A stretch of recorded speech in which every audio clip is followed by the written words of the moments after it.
That was a tough road trip. Both of the Alabama teams, just great fan base, hard areas to play.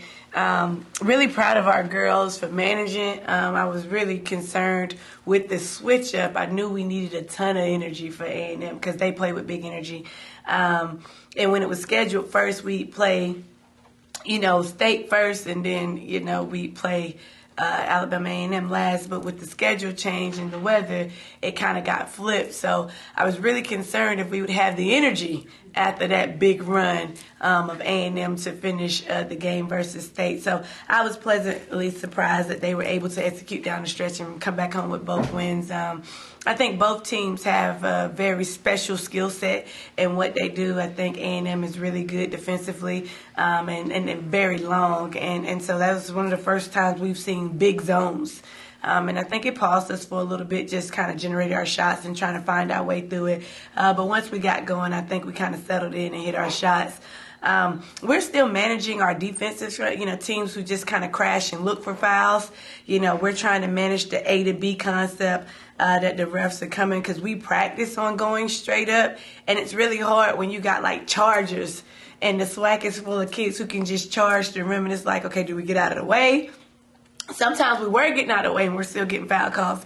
So we're just trying to battle that, I think, as much as we could competitively. We survived that storm. So I was proud of the kids. We had big moments. We had very low moments at the same time, too. But it's good to see how you can be down and come back, because we started that A&M game and we went down pretty early and then we clawed our way back into it. And we just stayed disciplined. We didn't get emotional.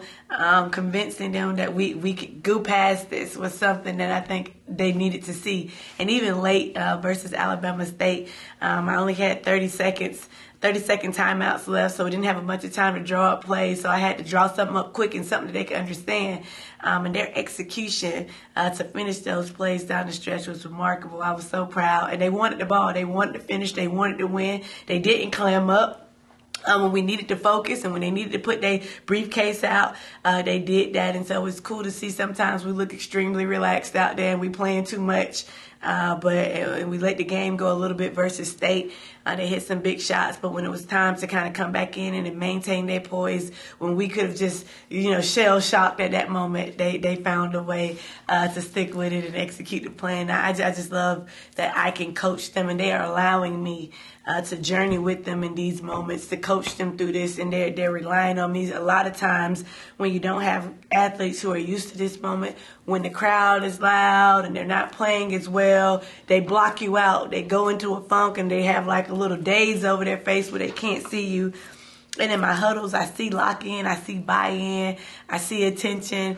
And then it's like, okay, if we missed a shot or not, that's just what it is, but we got it. And so I'm really, really proud of them for that. Coach, when you look at the box score of Alabama State's game, the third quarter jumps out at you because you were outscored in that quarter. And they came back in that quarter. Yeah. So, in that moment where you were like, what did you tell your girls to kind of bring them back in and kind of keep composure? And then talk about the ladies who stepped up, who were the next women up and kept y'all in the game. Well, yeah, I do feel like offensively we have a chance to kind of play around a little bit in different games and find a hot spot. But a lot of it was foul trouble. We couldn't start the third quarter with our lineup as strong as we wanted to because we got in foul trouble, so we were really just buying time. And so coach's kind of decision in between how much time do you need, because I felt like they were heating up and we were really close to fouling out a lot of different girls.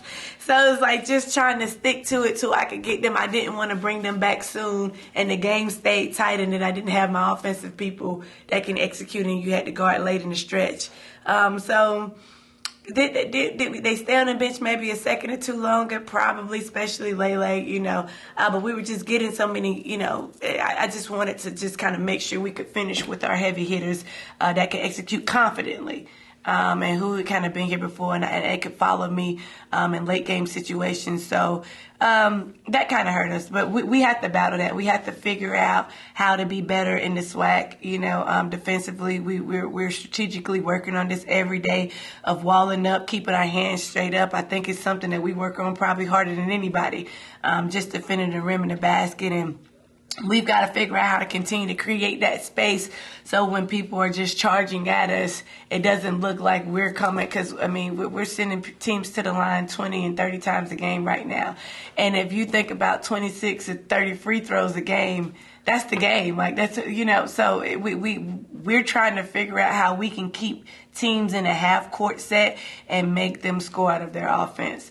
When the crunch time came, we did those things. We got stops. When we're concerned about fouling out, we tend to be a little passive, and it hurts us. And so people pick up speed, and kudos to that coach. They recognized that we were playing a little passive defensively, trying to buy Kane, and he attacked us.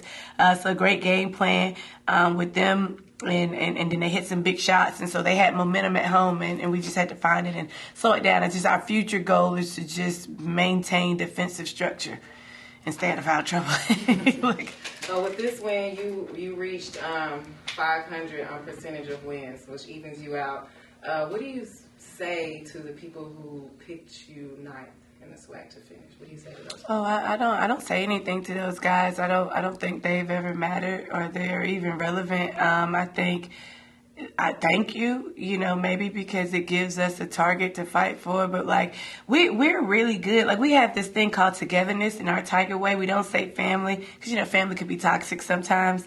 But the T for togetherness in our Tiger way, we're learning to try to thank the people who are getting it done when they're getting it done and not punish the people who can't. So, yeah, I want to be able to shoot that free throw. I want to get that steal. I want more shots.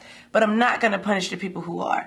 And so we have specific goals that we are locking into. And even when because we have gotten a little carried away with the crowd, the SWAC is hard. I tell people the SWAC is the most beautiful place to play. I just said on a media call, I wish sometimes that these Power 5 schools could come play in the midst of SWAC season here. Because I don't think the game would be that, you know, because this is tough. It's rough. Our fans come out.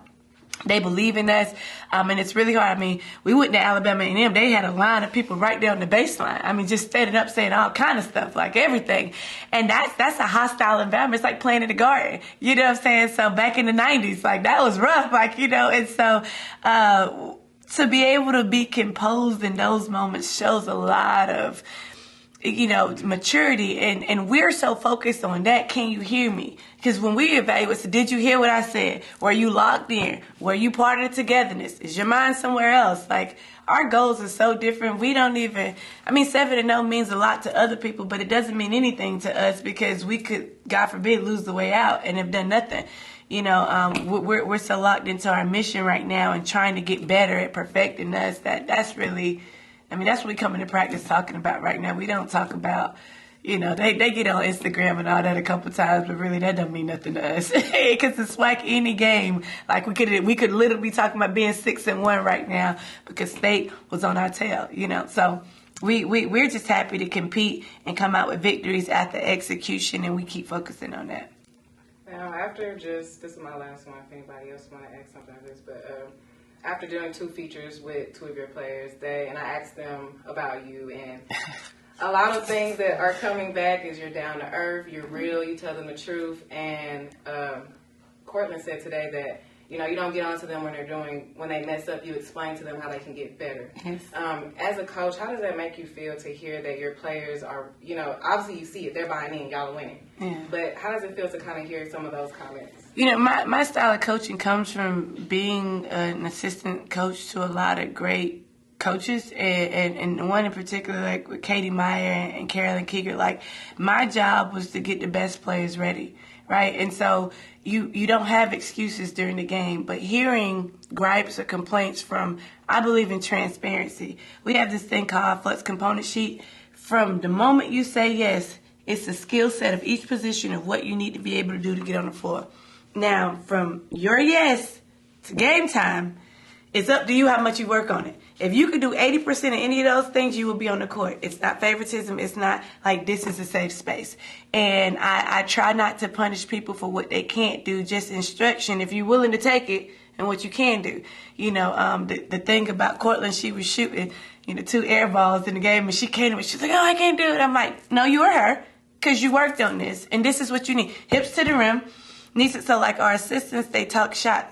We talk strategy. We talk basketball. We don't talk emotion. I'm not act like we don't. Come on. Well, the fans are saying that. Like, if I'm coaching you saying that, then how am I coaching? Like, I coach. We're journeying with you, so we try to teach them to stay open and hear instruction. You know, the Bible talks about all the time that a man who loves wisdom and instruction is powerful. Like, that's who we want to be. We want to give wisdom and instruction in these tough moments, and they're listening. And as a result, it's paying off, because we've been in some tough moments, but if I don't have the answer, then I get better. And I don't blame them. I don't just fuss at them. I don't scream at them and talk louder so I don't know what I'm talking about, you know? And so we teach from that, and we've got some people who are really invested, and if I give some excitements or ideas, they carry it out for me. Like I said, we have tremendous buy-in right now, so the girls feel supported, and they don't feel exiled when they do something wrong. Mistakes can be made here. And hopefully they get that and they appreciate that place to play, you know. And then we just go from there. Because you're gonna make a mistake. They're like, they're not pros. Like, they can make mistakes here. And when you do make a mistake, do I have the wisdom to lead you through it to help you get better? And if you do, that's your choice. You could choose not to, and we just leave it at that. You know, so everybody's together on the mission, because I think they want the same mission right now. So our togetherness is intact. You know, we still fuss and go off on each other and have moments because we're competitors. But we always can link back in on our togetherness, and that's what's keeping us, you know, as a unit right now. So it's been fun. Yeah. Coach, what do you have to say to the fans and the alumni who are thinking about coming to the game on Saturday? Be here. Be here. You know, when the gym is rocking, like, y'all know how Prairie View get down, right? Don't have us out here with them more fans in the building. They gonna bring their crew. I want my crew to be right there with us, okay? So if you guys can come out and show up, make sure they know who runs Texas, who runs Houston. Please be here and show up for us, and then we're gonna do our best to show up for you.